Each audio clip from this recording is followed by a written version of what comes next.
तो फाइनल दोस्तों Roman racks और कोडी रोड्स का मैच हो चुका है और इस मैच में कौन जीता? क्या रोमन रेक्स ने कोडी रोड्स को हरा दिया या फिर कोडी रोड्स ने रोमन रेक्स को हरा के अपनी स्टोरी को फिनिश कर दिया? ये सारी बातें मैं आपको इस वीडियो में जरूर बताऊंगा, लेकिन इससे पहले मैं बाकी रेसलमेनिया 40 के मैच के रिजल्ट आपको बता देता हूँ। रेसलमेनिया 40 के डे 2 की शुरुआत की स्टेफनी मैकमैन ने ये कहा कि वो बहुत सारे रेसलमेनिया का हिस्सा रह चुकी है, लेकिन आज से पहले उन्होंने कभी अपने ऊपर इतना प्राउड नहीं किया, क्योंकि ये रेसलमेनिया यानी कि रेसलमेनिया 40 पॉल यानी कि ट्रिपल एच की एरा की शुरुआत है। स्टेफनी मैकमैन फैंस को ये हिंट्स दे रही थी कि आज रेसलमेनिया में बहुत कुछ होने वाला है, जिसकी उम्मीद भी फैंस अभी तक कर नहीं पाए।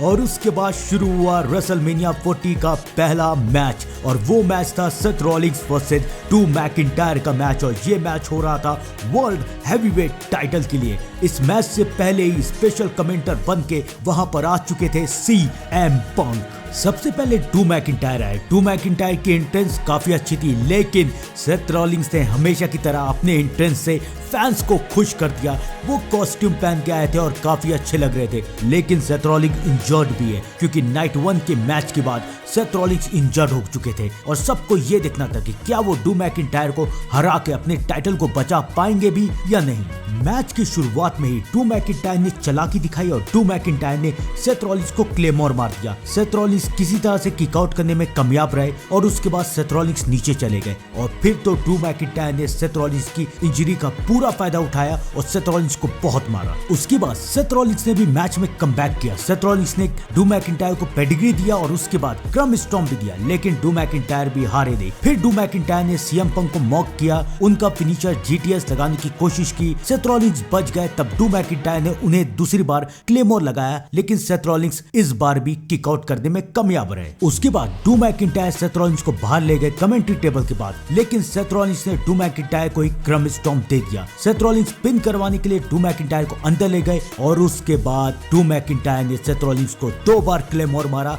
और सेथ रॉलिंस का पिन करवा लिया। ये मैच जीत गए और बन गए new world heavyweight champion. Match खत्म होने के बाद जहां पर एक तरफ सेथ रॉलिंस बहुत ज्यादा ही इमोशनल हो गई, वहीं दूसरी तरफ मैच जीतने और टाइटल जीतने के बाद ड्रू मैकिंटायर सीधे पहुंचे CM पंक के पास और CM पंक से बहस करने लगे कि तुम यहाँ पर क्यों हो। CM पंक ने ड्रू मैकिंटायर को समझाने की कोशिश की, लेकिन ड्रू मैकिंटायर जब समझे नहीं, तब CM पंक ने ड्रू मैकिंटायर के ऊपर अटैक कर दिया और फैंस को ये पता चल गया कि अब CM पंक बिल्कुल पूरी तरीके से ठीक हो चुके हैं। लेकिन सरप्राइज तो अभी बाकी था, क्योंकि वहां पर आ गए mister money in the bank Damian Priest, और डैमियन प्रिस्ट ने ड्रू मैकिंटायर के ऊपर अपना money in the bank cash in कर दिया और बन गए Damian Priest new world heavyweight champion.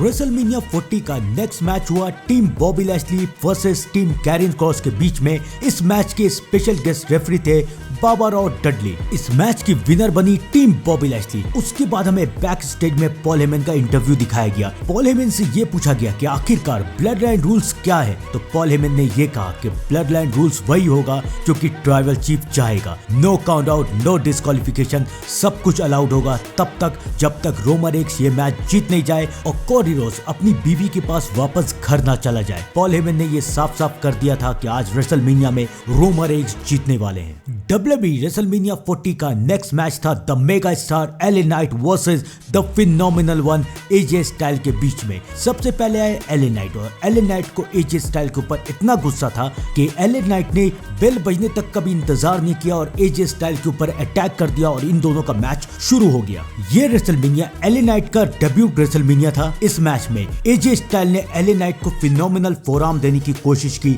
लेकिन LA नाइट ने मौके का फायदा उठा के फिनोमिनल फोरआर्म को रोक दिया और उसी वक्त अपना फिनिशर लगाया और AJ स्टाइल को हरा के अपने डेब्यू रेसलमेनिया के विनर बन गए। आप लोग भी कमेंट में जरूर बताइएगा कि AJ स्टाइल और LA नाइट का आपको ये मैच कैसा लगा। तो आइए दोस्तों अब जानते हैं कि Roman Reigns versus Cody Rhodes के मैच में क्या हुआ।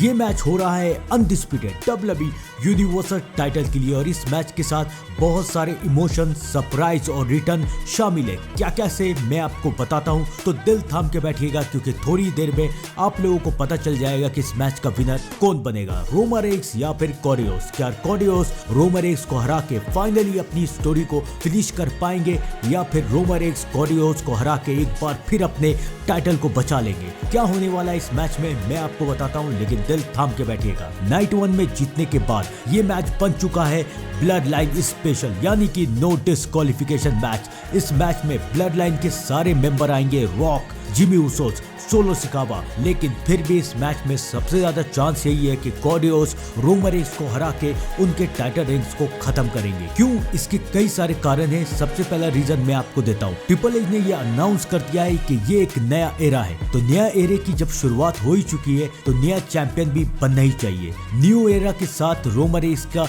एरा भी अब खत्म होगा और रोमन रेइन्स कुछ टाइम के लिए WWE से ब्रेक लेंगे। ये न्यूज काफी बार सामने आ चुकी है कि रोमन रेइन्स को अब ब्रेक की जरूरत है, तो इसलिए वो रेसलमेनिया के बाद ब्रेक लेंगे और जब वो रिटर्न आएंगे तो एज अ बेबी फेस यानी कि बिग डॉग बन के रिटर्न आएंगे। अब इस मैच में रोमन रेइन्स कैसे हार सकते हैं, ये भी एक सरप्राइज की बात है। कैसे, मैं आपको बताता हूँ। सबसे बड़ा सरप्राइज तो हमें इस मैच में ये मिल सकता है कि the people champ, the Brahma bull, the final boss Rock Roman Reigns को धोखा दे दे। अब रॉक रोमन रेइन्स को धोखा क्यों देंगे, आखिर ऐसा क्यों होगा, मैं आपको बताता हूँ। कॉर्डियोस अगर रोमन रेइन्स को हरा देते हैं तो उसके बाद रोमन रेइन्स WWE से कुछ टाइम के लिए चले जाएंगे, लेकिन वो दोबारा वापस क्यों आएंगे? कॉर्डियोस को एक बार फिर से चैलेंज करने के लिए? नहीं, बिल्कुल भी नहीं। ये स्टोरी अब यहाँ आज खत्म होगी। तब रोमन रेइन्स को चाहिए एक नया चैलेंजर और WWE में सिर्फ एक ऐसा ही इंसान है जिसने अभी तक रोमन रेइन्स से फाइट की है और ये एक ड्रीम मैच है, रॉक वर्सेस रोमन रेइन्स का। तो फाइनल बॉस आज के रेसलमेनिया में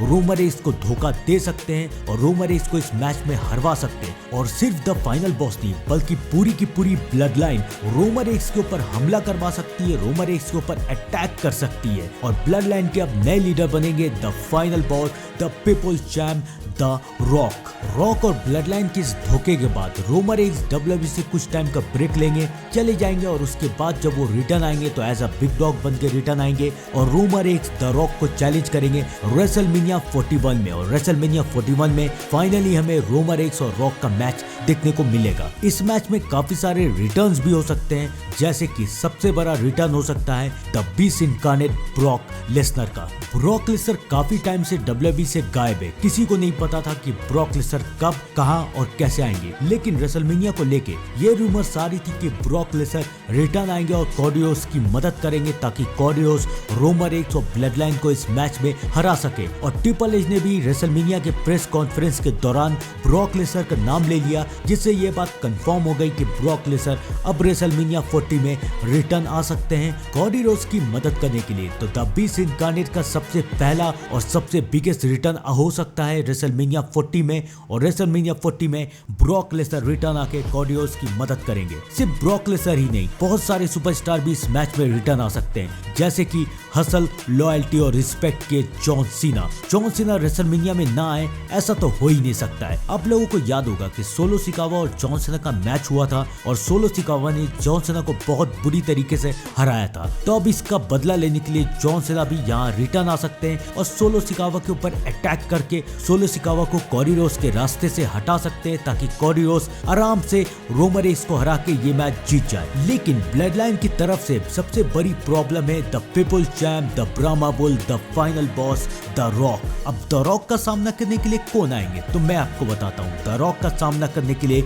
उनके बहुत पुराने दुश्मन Stone Cold Steve Austin return आ सकते हैं। Stone Cold Steve Austin the Rock का सामना करने के लिए रिटर्न आएंगे, द रॉक को स्टनर देंगे और द रॉक को कॉर्डियोस के रास्ते से हटाएंगे ताकि कॉर्डियोस रोमन रेइन्स को हरा सके। इस मैच में बहुत सारे रिटर्न्स और सरप्राइजेस हमें देखने को मिलेंगे ताकि Cody Rhodes new undisputed WWE universal champion बन सके। लेकिन इस मैच में एक और बिगेस्ट सरप्राइज है जो कि हमें देखने को मिल सकता है। वो सरप्राइज ये है कि शायद इस मैच में डैमियन पीस अपना money in the bank cash in कर दे और वो भी तब जब कॉर्डियोस रोमन रेइन्स को हरा दे और रोमन रेइन्स को हराने के बाद कॉर्डियोस न्यू चैंपियन बन जाए और तभी डैमियन पीस आके अपने मनी इन द बैंक को कैश इन कर दे। डैमियन पीस अपना रॉ और SmackDown tag team championship WrestleMania में हार चुका है और उसे टाइटल इसलिए ही हरवाया गया है ताकि वो अपना money in the bank cash in कर सके। अगर आप लोग मेरी वीडियो को देख रहे हो तो मैंने वीडियो में ये कहा था, तो अब डैमियन पीस अपना money in the bank cash in कर सकता है, वो भी रोमन रेइन्स और कॉर्डियोस के मैच में। अगर इससे पहले सेथ रॉलिंस और ड्रू मैकिंटायर के मैच में डैमियन पीस ने कैश इन नहीं किया तो ये कंफर्म हो जाएगा कि वो मेन इवेंट में अपना money in the bank cash इन करेगा। तो दोस्तों आप लोग भी कमेंट में जरूर बताइए कि आपको क्या लगता है कि डेमियन प्रिस्ट अपना मनी इन द बैंक कहां कैश इन करेगा और कोडी रोड्स क्या रोमन रेंज को हरा के न्यू चैंपियन बन पाएंगे या नहीं। कमेंट करके जरूर बताइएगा और मैं मिलता हूं आपसे थोड़ी देर में रेसलमेनिया के नए अपडेट के साथ। तब तक के लिए thank you and good bye. तो दोस्तों अभी के लिए बस इतना ही। मैं मिलता हूं आपको थोड़ी देर में रेसलमेनिया के नए अपडेट के साथ। तब तक के लिए thank you and good bye.